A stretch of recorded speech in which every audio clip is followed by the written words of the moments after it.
1946 Figoni and Falaschi Delahaye 135 ms Narval. Giuseppe Figoni was one of the most renowned coach builders before the war, but perhaps his greatest creation came in 1946, just after World War II. This Delahaye Narval, named for a noble sea creature, was one of the just 7 built for the Salon de l'Automobile de Paris of 1946. It's also arguably the most beautiful car of the 40s. 1946 Plymouth Deluxe, P15S Deluxe and P15C Special Deluxe were back on the assembly lines in October 1945, with many differences from the pre-war cars.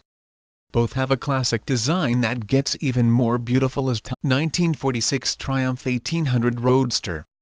Standard Motor Company started designing this car when the World War II wasn't even finished, as the Brits wanted to return to their luxury habits as soon as possible. Built entirely from aluminum using rubber presses that used to make panels for bombers, the 1800 Roadster wasn't so sporty, after all.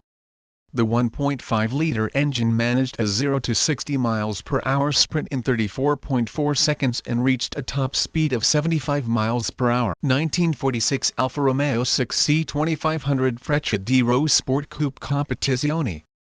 The first Alfa Romeo to be built after the war, the Frecciadero Golden Era was a 5-seat berlina with a 2.5-liter, 6-cylinder engine, hence the 6C name, that developed 90 horsepower and allowed it to reach a top speed of 96 miles per hour. Only 680 were made, and it seems the Mafia really loved them. One Frecciadero featured in The Godfather in 1972. The car that exploded was a replica. 1947 Allard K1. In 1946, Sir Sidney Allard decided to use spare parts and engines left over after the war and build an affordable roadster. The Allard K1 was born. Many of the owners provided the engine, but you could often find an 85-horsepower Ford V8 under the bonnet, allowing the car to reach speeds up to 86 mph. 1948 Jaguar XK120 Roadster. Jaguar's first sports car after the war, the XK120 Roadster was one of the most successful roadsters sold at the end of the 40s. With a 3.4 liters XK inline-6 engine under the hood and an aluminum body, the XK120 managed to dominate opponents on the road and at the track. Maximum speed exceeded 132 miles per hour. 1949 Ford Club Coupe. The most modern American car to see the light of day in the 40s was born in 1949. Integrated fenders, a forward-mounted engine, independent front suspension, a modern drive shaft, all were introduced at the same time on this car and would appear and be perfected in the 50s. The split windshield was the only reminder that this car came from another era. 1948 Tucker Torpedo. Today, you have to pay almost $3 million for a Tucker Torpedo in mint condition. There's a reason for this. Only 51 examples were made between 1948 and 1949, and it's extremely difficult to find one of the remaining 47 vehicles. But the Tucker Torpedo also had some innovations: a third-directional headlight, the Cyclops Eye, that lit up if you steered the car by more than 10 degrees, a rear-mounted engine, disc brakes, fuel injection and a padded dashboard were all things difficult to find together in a 1948 car.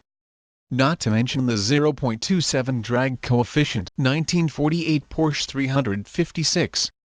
Another legendary automobile, the 356 is the first production car made by Porsche the company. Designed by Ferdinand Ferry Porsche, the son of Ferdinand Porsche, and Erwin Kommenda, father of the Beatles design, the 356 sported a 4-cylinder, air-cooled rear engine and an all-aluminum body changed to steel later on.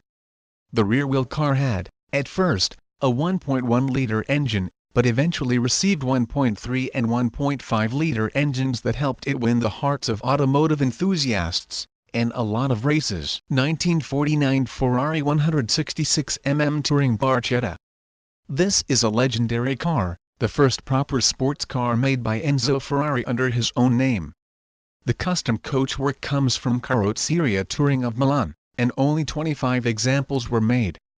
Of course, it competed in the 1951 Mille Miglia Rally and can raise over $2 million in today's auctions. 1947 Maserati A6 1500 Pininfarina. The 1500 Gran Turismo was first revealed at the 1947 Geneva Motor Show. With a Pininfarina body, the first post-war Maserati hinted to the late Alfieri the A6 code for the engine, but the 1488 cc's engine developed only 65 horsepower, a far cry from the pre-war Maseratis. Nevertheless, it could reach a top speed of over 150 km per hour, which was decent at the time. 1949 Cadillac Series 62 convertible and coupe. Cadillac Series 62 was the quintessential 1940s car, alongside the Buick Super, the Roadmaster and the Oldsmobile 98. All shared the C-body platform and crossed the war years with little changes to their styling. On the third generation, launched in 1949, lots of chrome, an oversized grille, a pillarless coupe version and the appearance of tail fins were the signs of things to come.